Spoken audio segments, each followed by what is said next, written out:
네, 말도 많고 탈도 많았던 20대 국회 다음 주 마지막 본회의가 열립니다. 자, 오늘 여야 신임 원내대표가 첫 회동을 가지는데요. 20대 국회 유종의 미를 거두고 21대 국회 첫 발을 잘 뗄 수 있을지 여야 의원 두 분과 이야기 나눠보겠습니다. 자, 오늘 더불어민주당 박주민 의원 그리고 미래통합당 성일종 의원 두 분 모셨습니다. 어서 오십시오. 네, 안녕하십니까. 네, 안녕하십니까. 안녕하세요. 안녕하세요. 주호영 원내대표 이제 복귀는 좀 하신 거죠? 아직 복귀를 못 하셨죠. 아직 못 하신 어제 겁니까? 상을 치르셨기 때문에 예. 아마 내일 정도 이렇게 복귀하실 것으로 생각을 합니다. 예. 그래서 오늘 아마 신임 원내대표들의 첫 회동이 있을 것으로 이렇게 오전에는 전해졌었는데 조금 전 YTN 기자하고 통화해서 내일쯤 뭐 예정을 한다 이런 얘기가 나왔습니다. 예, 오늘 여야 대표가 만날 것 같지는 않고요. 원내대표가. 예, 또 위로와 그리고 조문에 대한 감사 차원에서 아마 내일쯤 원내대표가 자연스럽게 만나시지 않을까 생각을 합니다. 네. 사실 이번 주 내에 지금 본회의 개최는 이제 사실상 어려운 상황이고 다음 주 일정 이제 합의를 해야 되는 상황인데요. 지금 20대 국회 남은 할 일도 굉장히 많이 남아 있죠. 예, 뭐 많은 분들이 지적하시는 것처럼 20대 국회가 여러 가지 일을 했음에도 불구하고 입법 성과라는 측면에서 보면 좀 부족한 부분이 많습니다. 여전히 처리돼야 될 법들이 많고요. 그래서 저희 당은 어떻게든 이제 20대 국회에서 한 번 더 법안 처리를 해야 된다 그런 입장을 강하게 가지고 있습니다. 이 큰 문제 없을까요? 잘 협의가 될까요? 뭐 주호영 원내대표님 그때 상가에서 만나 뵀을 때 저희 원내대표가 뭐 어느 정도 계략적으로는 입법을 위한 본회의를 여는데 동의하신 것으로 제가 그렇게 알고 있거든요. 그래서 예. 큰 문제 없이 열리지 않을까 싶은데요. 네, 저희 당도 민생과 관련되는 법들은 지체할 것 없이 빨리 해야 된다 이렇게 생각을 가지고 있고요. 또 그렇게 해왔습니다. 그래서 지금 현재 법사위에 통과되어 있는 법안이 약 한 100여 개 정도의 법안이 있으니까 이거는 본회의를 열게 되면 여야가 아마 쉽게 합의할 수 있을 것으로 예측을 하고 있습니다. 예. 일단 여야 원내대표의 첫 만남에서 좋은 성과가 있었으면 좋겠다 이런 생각이 들긴 하고요. 자, 뭐 물밑에서는 지금 21대 국회 원구성을 둘러싸고 좀 신경전도 만만치 않아 보입니다. 21대 원구성 가장 큰 걸림돌 위성정당과의 합당 문제가 아닐까 싶은데요. 민주당은 더불어시민당과 합당이 사실상 마무리됐고요. 통합당은 미래한국당과의 이 통합이 아직입니다. 관련 영상 먼저 보고 오시겠습니다.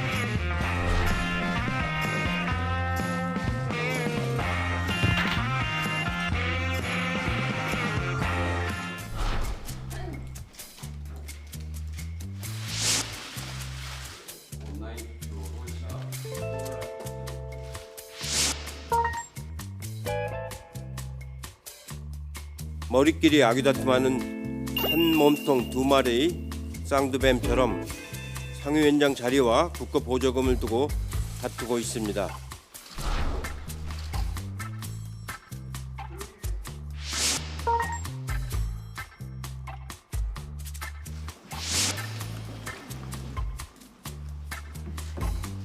국회 운영위원장으로서의 자격이 있는지 스스로 한번 물어보고 또 정신건강에 대해서 병원을 방문해서 좀 감정을 해볼 필요가 있다 했고 생각합니다.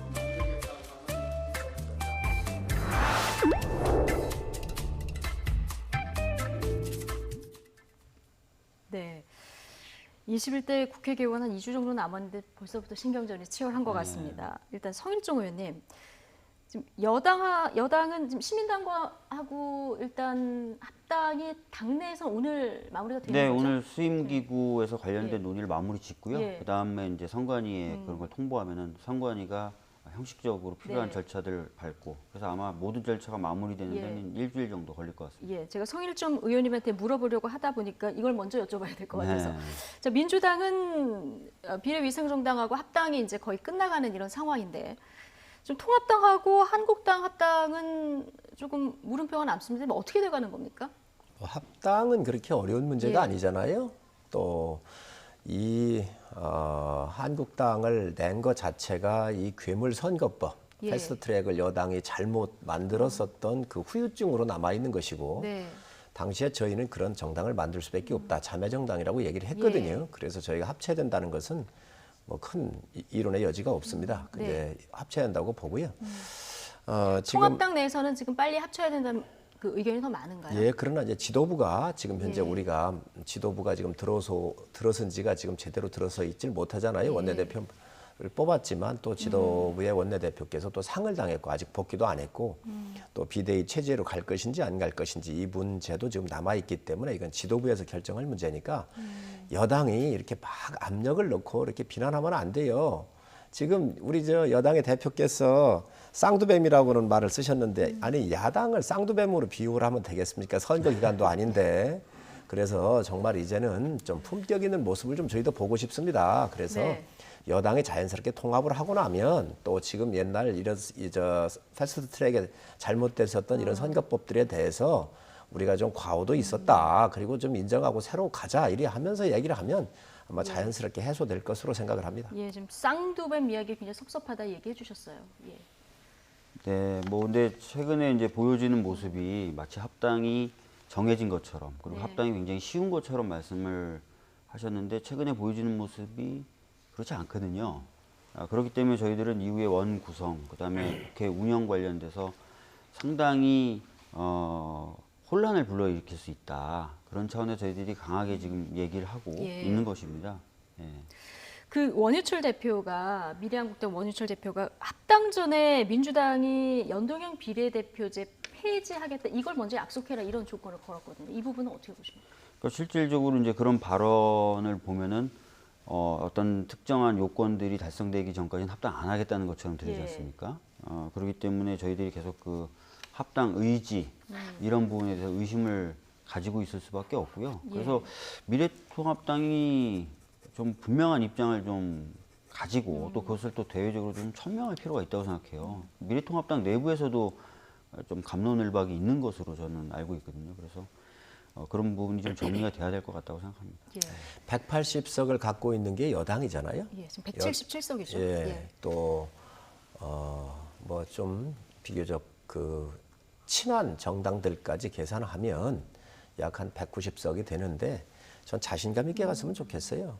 그리고 이 원구성에 좀 문제가 있더라도 또 야당은요, 여당이 지금 절대 다수를 갖고 있기 때문에 야당은 여당을 견제할 수 있는 모든 방법을 찾도록 하는 것이 여당한테도 유리해요.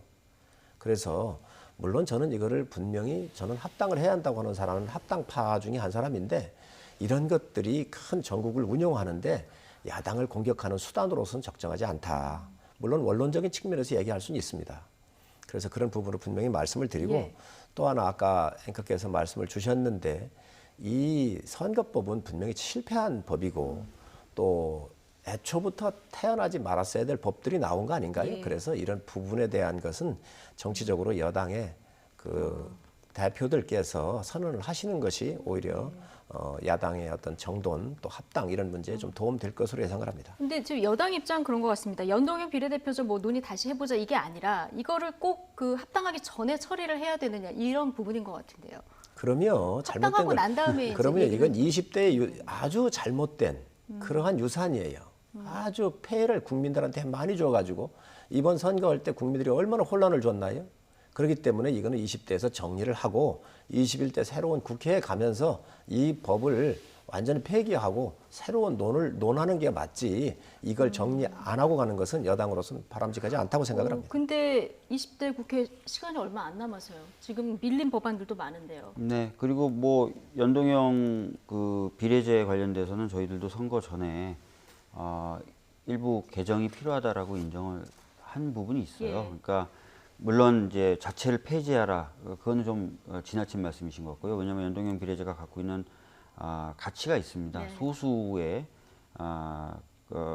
가치들을 좀 국회 내에 들어오게 하는 취지는 그랬습니다. 부분이 있고, 예. 그 다음에 원내에서도 보면은 과대대표되는 정당을 좀 줄이는, 그래서 국민의 어떤 표의 등가성을 높이는 그런 측면이 있습니다. 그래서 그런 취지를 살리면서 위성정당이 탄생되는 부분에 대해서는 좀 막을 수 있는 취지는 개정은 살리되 예. 꼼수는 없앨 수 그런 작업은 하겠다고 저희들도 계속 예. 선거 전에 얘기했기 때문에 그 부분에 대해서 너무 걱정하지 않으셔도 될 것 같고요.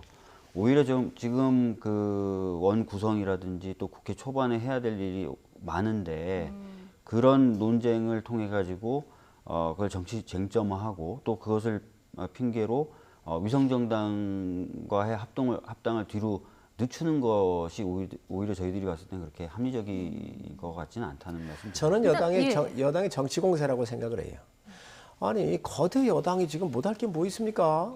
그 지금 국민 여론에 호소를 해서 옳다고 생각하면 밀고 가시면 되는 겁니다.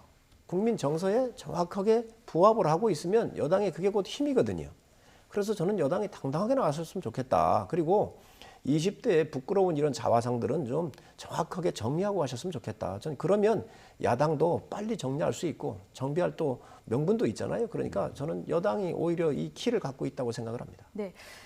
일단 민주당에서는 합당 안 하면 이 상임위원장 배분 문제 뭐 최악의 경우 표결도 할 수 있다 이런 얘기까지 나오긴 했는데 사실 민주당이 지금 177석이기 때문에 마음만 먹으면 뭐 다 할 수는 있습니다만은 그건 뭐 최악의 경우에 이렇게 한다는 그런 얘기인 거죠. 네. 예. 저희들이 뭐 그 의석이 많다고 해서 저희들 마음대로 다 국회를 운영하거나 뭐 이렇게 하겠다는 생각 가지고 있지 않고요. 예.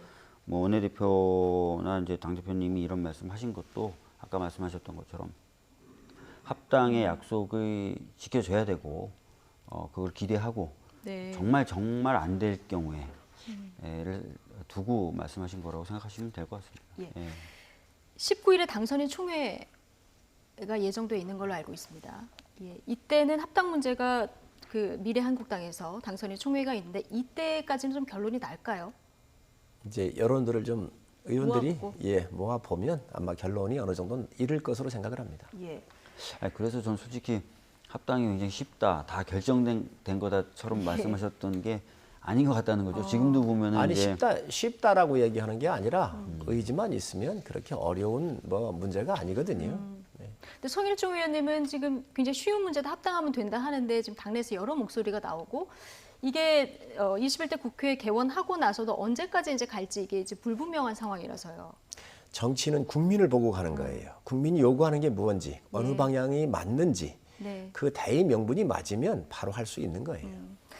알겠습니다. 저는 이번 네. 총선에서 저희 당이 다수당이 됐고 어떻게 보면 헌정사상 처음이라고 할 정도의 규모의 의석을 얻게 된 그것을 좀 살펴주셨으면 좋겠어요. 예. 그러니까 계속 이제 발목을 잡고 막고 했던 것 이제 좀 그만해라라는 야당에게는 그런 메시지를 보내신 것으로 네. 많은 언론에서도 분석을 하고 또 많은 분들이 얘기하시거든요. 예. 근데 지금도 보면은 선거에 대해서 계속 부정 시비 논란을 주장하시는 의원님들이 계시고 또 반대쪽에서는 합당을 또 안 하면서 원 구성이라든지 그 이후에 원 운영을 민심에 좀 반하는 식으로 또 하시려는 기류가 보이는 것 같아서 참 그런 부분은 좀 아니지 않나 싶습니다. 예. 예. 국가는 여야가 균형이 맞아야 하잖아요. 지금 특히 기울었지 않습니까? 그러면 야당은 여당이 잘하는 거를 물론 뭐 우리가 박수를 쳐야 되겠지만 못하거나 문제가 있는 거에 대해서는 야당의 책임이 있는 거예요. 지적을 해야 되고 또 그 부분에 대해서 문제를 발췌해서 국민들한테 알려야 될 책임이 있거든요. 견제를 해야 한단 말이죠. 그래서 이 야당이 최소한의 할 수 있는 거 그런 부분들은 여당도 너그럽게 좀 봐주시라. 이것을 발목 잡기로 자꾸 물어서는 안 된다.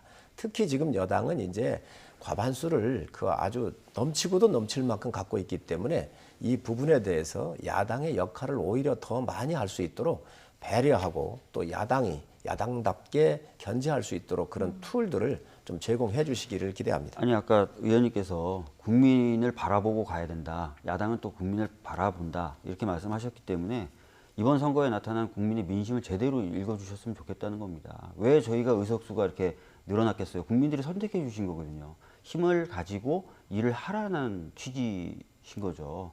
그래서 그런 부분도 또 배려를 해 주셔야 돼요. 그런 어떤 배려 없이 과거처럼 계속 발목 잡겠다, 못하게 하겠다, 또 그걸 위해서 여러 가지 수단을 가지겠다라는 거는 제가 보기에 견제 하고 부르기보다는 발목 잡기라고 부르는 게 오히려 더 맞을 수 있거든요. 저는 여당이 지금 자세 변화가 없다고 생각을 해요. 야당이 하는 것을 다 발목 잡았다? 아니, 여당이 볼 때 발목 잡았다라고 생각할 수 있는 부분도 있습니다. 그러나 야당은 야당답게 또 싸우지 못한 부분도 있거든요.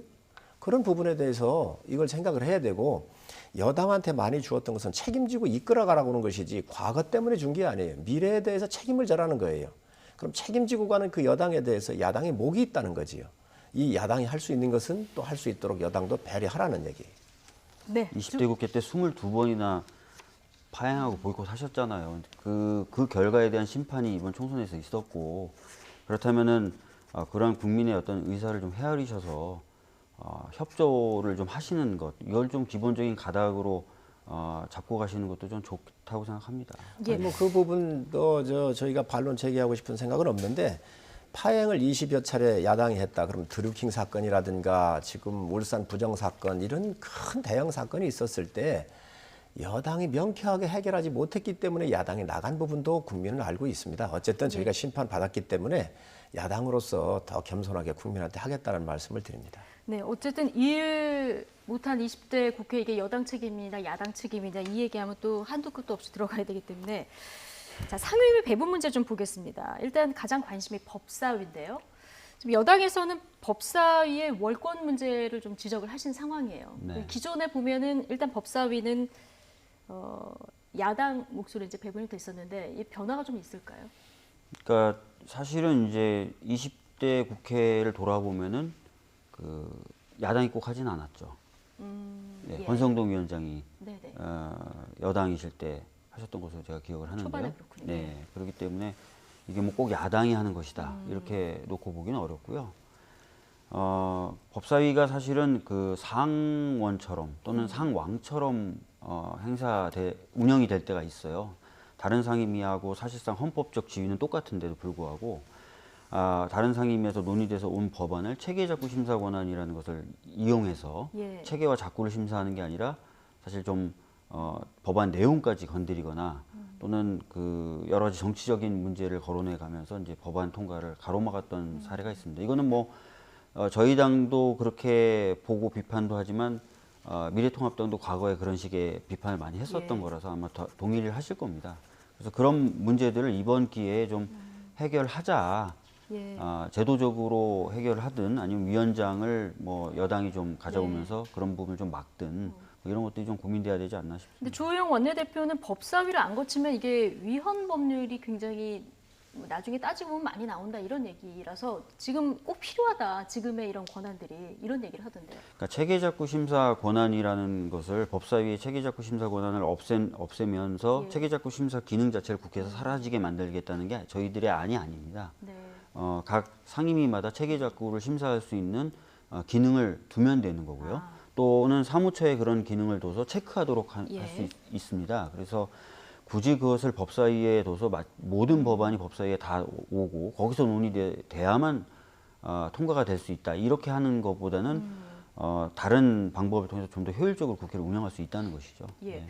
법사위 이 21대 국회 시작되면 아마 가장 첫 번째로 중요한 과제가 이제 공수처법 처리일 텐데 그래서 아마 야당에서도 이 부분 굉장히 중요하게 볼 것 같은데요. 이 문제는 우리 박 의원님께서 말씀을 주셨는데 20대 국회에는 우리보다 선거의 결과가 한 석이 민주당이 많았어요. 저희가 무소속을 받아들여 가지고 국회의장을 저희가 가져올 수 있었음에도 불구하고 국회의장을 한 석이 많은 민주당한테 주고 법사위원장을 저희가 가져온 거예요.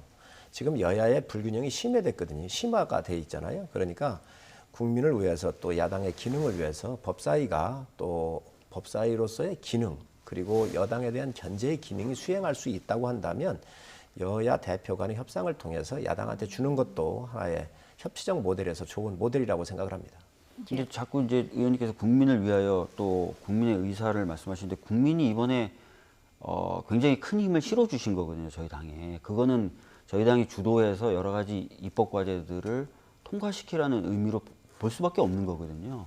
그래서 그런 차원에 대한 고민도 이제 하셔야 된다. 자꾸 이제 국민을 얘기하시면서도 총선 결과에 대해서는 마치 인정을 자꾸 안 하시는 것처럼 말씀하셔서 그런 부분 다시 아닙니다, 한번 아닙니다. 그 말씀드리고. 얘기가 아니고 예. 이제 300명의 국회의원 중에서 저희가 한국당까지 합치면 100명이 좀 넘잖아요. 그러니까 3분의 1 정도의 상임위원장은 또 저희한테 배분하게 돼 있는 것이 관례예요. 관례대로? 그렇습니다. 예.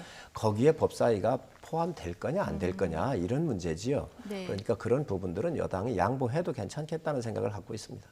예, 알겠습니다. 어쨌든 21대 국회에는 좀 일하는 국회, 협치가 이루어지는 모습을 볼 수 있는 국회가 됐으면 좋겠고요.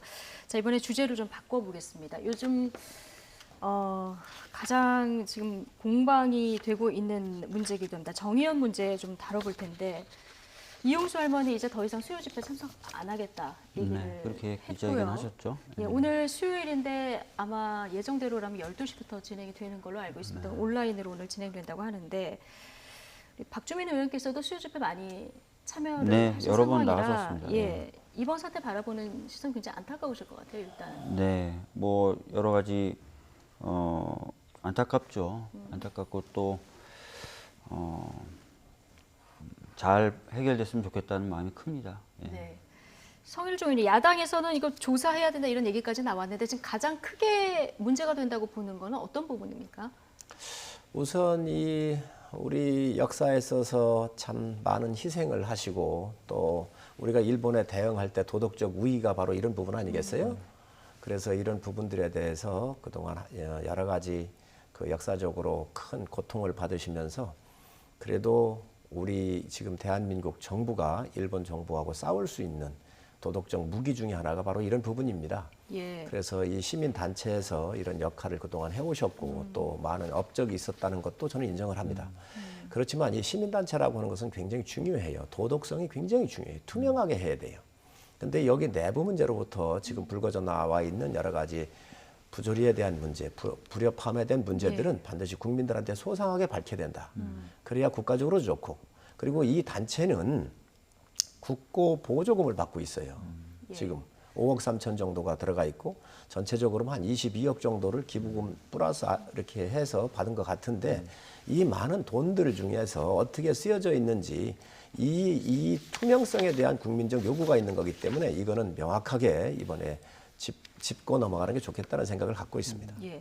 지금 말씀하신 대로 이번 논란의 가장 큰 쟁점 중에 하나가 이 후원금 문제와 관련해서 정의연의 회계 처리가 좀 깔끔하지 못했다 이런 부분이 지금 계속 지금 의혹을 증폭시키는 요인이 되고 있는데 그러면 외부 기관의 회계 감사를 받으면 되지 않느냐 이런 지적들이 있습니다. 정의기억연대 이나영 대표 여기에 어떤 얘기를 했는지 일단 듣고 오시죠.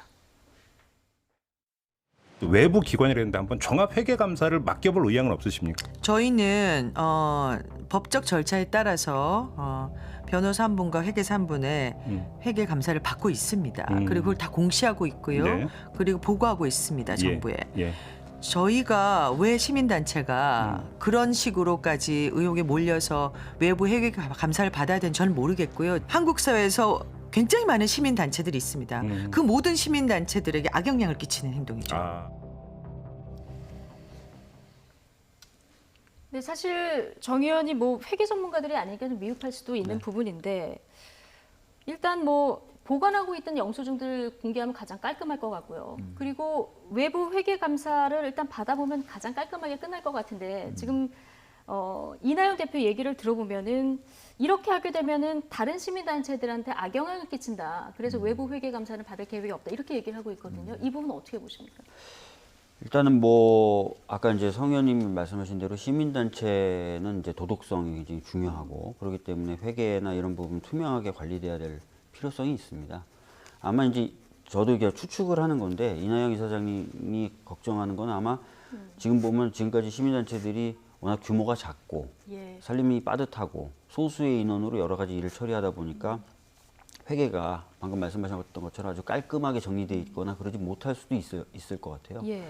그런 상태에서 이제 외부 회계 감사가 들어오면 여러 가지 억측이 생길 수도 있고 논쟁이 생길 수도 있어서 그렇게 걱정을 하시는 것 같은데 저는 뭐 전반적으로 좀 더 투명하게 회계가 관리되는 방향으로 변화되고 발전돼야 될 필요는 있다고 생각합니다. 예. 아니 이나영 대표께서 다른 시민단체가 이런 문제에 휘둘리지 않을까 걱정을 한다 그렇게 얘기를 하셨어요. 왜 다른 시민단체를 이나영 대표가 걱정을 해줘야 하죠? 본인이 관련되어 있는 이 정 의원의 관련된 문제를 영수증을 내놓으면 되는 겁니다. 예. 국고에 보조금을 받았거든요. 그리고 시민들로부터 기부금을 받았거든요. 기부금을 받는다는 이야기는 국가가 인정한 단체예요, 법률로.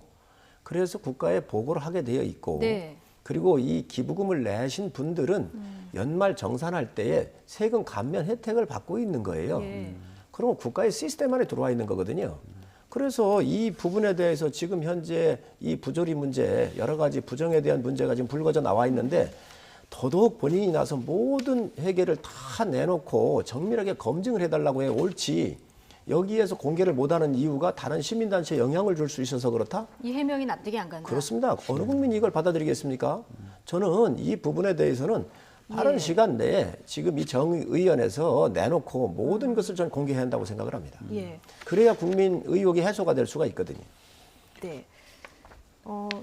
일단 국세청도 회계 오류는 좀 있다 네. 이런 입장이에요. 국세청도 그렇고 예. 그다음에 아마 행안부가 관련된 자료를 좀 제출하라 그런 것 같아요. 그래서 아마 국세청과 행안부 차원에서 말씀하셨던 그런 점검 있을 것 같고 그 결과도 아마 나오지 굳이 않을까 싶습니다. 외부 회계 감사를 따로 안 받더라도 일단 행안부. 정부에서 일단 예. 좀 하고 있으니까 그거 좀 기다려 보시는 것도 방법일 것 같고요. 예. 또는 뭐 단체 차원에서 뭔가 좀 더 적극적으로 나서는 방법도 있겠죠. 예. 예. 회계는 가장 기본입니다. 지금 현재 이 정의원에서 쓴 그 아마 그 맥주집을 빌려가지고 행사를 하셨던 것 같은데 여기에서 3,300만 원을 썼다고 그랬어요. 예. 그런데 또 해명을 하는 걸 보니까 그 1년 내내 썼던 걸 모았다 그러는데 네. 회계는 그런 게 아니에요. 일별로 월별로 다 결산을 해서 정리하게 돼 있는 거예요. 그게 원칙이에요. 예. 그런데 이 3,300 썼는데 실질적으로 돈 나간 건 몇백만 원, 4,500만 원밖에 안 나갔다는 거 아닙니까? 그건 나머지 돈이 어디 갔는가? 이 문제를 지금 제기하고 있는 것인데 예. 특히 이 정신대 할머니들에 대한 문제는 말이죠. 우리 국민 정서하고 관련이 있어요. 굉장히 중요한 문제예요. 외교 문제예요. 그렇기 때문에 우리 시민단체가 더 떳떳해져야 되고 특히 국민들께서 이 한 세대를 살아가면서 희생하셨던 할머니들에 대한 이 희생에 대해서 함께하고 아파하고 기부금을 내고 정부가 보조금을 넣은 건데 이런 부분에 대해서 이거를 저는 빠른 시간 내에 공개하지 않고 지금 다른 시민단체를 고민한다, 뭐 영향을 줄 수 있다 이런 얘기한다는 것은 있을 수가 없는 일이라고 생각을 일단 해서 지금 정의원 해명에서 보면 3,300만 원권 얘기를 하셨으니까 이게 1년 동안 쓴 비용이고 가장 많이 쓴 날의 그 비용을 대표로 이제 적었다 이렇게 해명을 하고 있는데 지금 오늘 100만 원 미만일 경우에는 안 적어도 되는 건지. 저도 뭐 이거- 회계 전문가가 아니라서 아닙니다. 그건 잘 모르겠는데요. 제가 말씀을 좀 드릴까요? 해명은 한 50군데에 쓴 돈을 뭉뚱그려서 가장 대표적인 장소명을 적어서 기재했다라고 해명을 하고 있는 것 같아요. 예. 기업인이시기도 하니까. 지금 회계 좀- 3,390만 원 정도를 썼는데 이것은 쓴 날짜에서부터 월별로 연별로 다 결산서상에 영수증까지 붙여서 보관하게 되어 있습니다. 그게 원칙. 그렇습니다. 그것을 전체적으로 다 통과를 해서 연말 결산을 하게 되는데 이 영수증을 다 가지고 있어요. 이 3,339만 원에 대한 모든 결산서가 일별로 월별로 정리되어 있기 때문에 그것만 내놓으면 금방 국민들이 납득을 할 겁니다. 예. 알겠습니다. 지금 그리고 윤명 당선인을 둘러싼 의혹 중에 또 하나가 자녀 유학 비용을 두고도 지금 의혹이 나오고 있습니다. 어제 YTN에 출연했는데요. 윤미향 더불어시민당 당선인 자녀 유학 논란과 관련해서 이렇게 해명했습니다. 듣고 오시죠. 시민사회 단체 활동가가 늘 가난해야 된다라는 이야기는 저는 맞지 않다고 생각을 합니다. 또 시민사회 단체 임원을 맡고 있는 분들은 그 활동가로 일하는 분들이 제대로 노동의 대가를 충분히는 받지 못해도 그래도 최저 기본 생활을 할 수 있게끔 해주는 게 의무라고 생각을 하고요. 그런데 마치 제가 딸의 유학비를 이런 기부금에서 사용한 것처럼 하는 그런 글들도 봤어요. 그러니까 그건 저뿐만 아니라 평생을 엄마에게 제대로 돌봄을 받지 못하고 자란 제 딸에게도 굉장한 명예훼손이다라는 생각이 들고요. 자, 이거는 나뿐만 아니라 딸에 대한 명예훼손에 해당한다. 이런 얘기까지 지금 듣고 오셨습니다. 일단 해명이 좀 구체적으로 나온 부분이 있는데 딸 유학비 남편의 과거 배상금으로 사용을 했다 이렇게 해명이 됐어요. 해명을 했는데 이 부분은 어떻게 들으셨습니까? 문제는 뭐냐면은 지난 그 5년간 이 윤미향 그 당선인의 부군과 당선자 자신이 냈었던 그 소득세가 643만 네. 원이에요. 그러면 643만 원이면 연간 부부 두 분이 합쳐서 연간 수입액이 5천만 원 미만인 거죠. 그렇잖아요. 그게 뭐 정확한 거예요, 이거는. 자, 그러면 아이가 하나 유학을 갔었을 때 1억 정도는 들어갑니다. 예. 기본적으로 들어가거든요. 그런데 지금 이 근데 그 부분께서 첫해에는 장학금을 받았다 이렇게 자, 얘기를 했거든요. 그런데 예. 2016년에 이 대학원 가고 2017년에 가고 2018년도에 1억 9천만 원의 부군께서 국가로부터 보상금을 받았다 그 얘기예요. 그러면은 2018년이나 19년도부터는 이 1억 9천을 가지고 집행해도 맞다고 이렇게 볼 수가 있는데 그런 16년이나 17년에 한 2억 정도 들어갔던 돈들은 어디서 사용했는가 이거를 정확하게 설명을 해야지요. 이런 것들이 지금 안 되니까 예. 지금 이 정의연의 회계 부실과 지금 부정에 대한 의혹의 눈길로 이게 일치가 되고 있는 거거든요. 혹시 이 돈이 이쪽으로 가지 않았는가 이런 부분에 대한 오해가 있으니까 바로 이 부분도 당사자가 정확하게 해명을 하고 또 이 회계 부분, 정의연의 회계 부분도 본인이 밝혀주면 이건 자연스럽게 지나갈 수가 있는데 이걸 자꾸 정치적인 프레임으로 가서 친일과 반일로 가고 있는 것은 굉장히 불행한 일입니다. 그 딸 유학 관련돼서 이제 아무래도 안 그래도 곽상도 의원님이 그 간첩 조작 사건의 피해자로서 배상금을 받은 건 2018년인데 딸이 이제 2016년부터 유학을 간 것 아니냐. 그래서 2년의 공백이 있다는 문제 제기를 하셨는데 뭐 해명 관련돼서 나온 그 기사를 좀 보니까 2016년부터 학교를 다닌 건 아니고 2018년부터 학교를 다녔다 그러더라고요. 그러니까 학교 입학 허가는 이제 2016년에 받았는데 실제로 2016년에는 이제 대학을 처음에 가서 어학연수 네, 겸 어학연수 대학을 뭐 다녔고 했고. 본인이 가고 싶은 UCLA 그 대학원은 2018년부터 가을 학기부터 시작했다. 이렇게 다녔다는 해명을 거죠. 하더라고요. 그래서 이제 그게 시기적으로 안 맞는 건 아니다. 뭐 그런 얘기를 어찌됐든 하더라고요. 16년과 17년에 그러면 경비는 어떻게 됐는가. 그렇잖아요. 학교에 기숙사도 없었기 때문에 더 많은 돈이 들어갈 수도 있어요. 어차피 이 돈은 대개 유학을 가면 연간 8천에서 1억 정도가 들어가니까 이 부분은 분명히 이 당선자가 명쾌하게 해결해야 합니다. 예. 어쨌든 조금 의혹이 제기된 만큼 조금 더 적극적인 이제 해명이 앞으로 좀 나올 것으로 기대를 해보고요.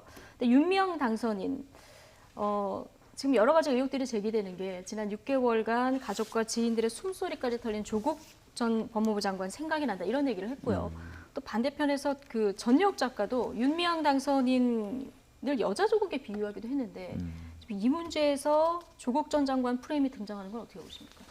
글쎄요, 뭐 아마 이제 이 윤미향 당선인 같은 경우에 좀 여러 가지 이제 그 고통을 좀 받고 있나 보더라고요. 뭐 일간지 기자가 이제 미국에 자기 딸의 주변 정황이나 이런 것들 계속 물어보고 다닌다든지 했던 문제. 그러니까 사실 언론이 좀 뭐 진실을 밝히는 건 좋지만 이렇게 지나치게 사적인 부분까지 들어가는 것 자체는 항상 그 문제 제기 되어 오지 않았습니까? 그래서 그런 부분은 좀 언론분들도 좀 주의를 해주시면 어떨까라는 생각을 가지고 있습니다. 예, 지금 이 상황을 일본도 보고 있을 거기 때문에 여러 가지 이제 프레임 대결로 이렇게 장기화되는 거는 별로 바람직하지 않을 것 같은데요. 송일종 의원님 어떻게 보십니까? 윤미향 당선자가 고통을 받고 있다라고 고통 안 받을 수 있습니다. 왜 고통을 받습니까?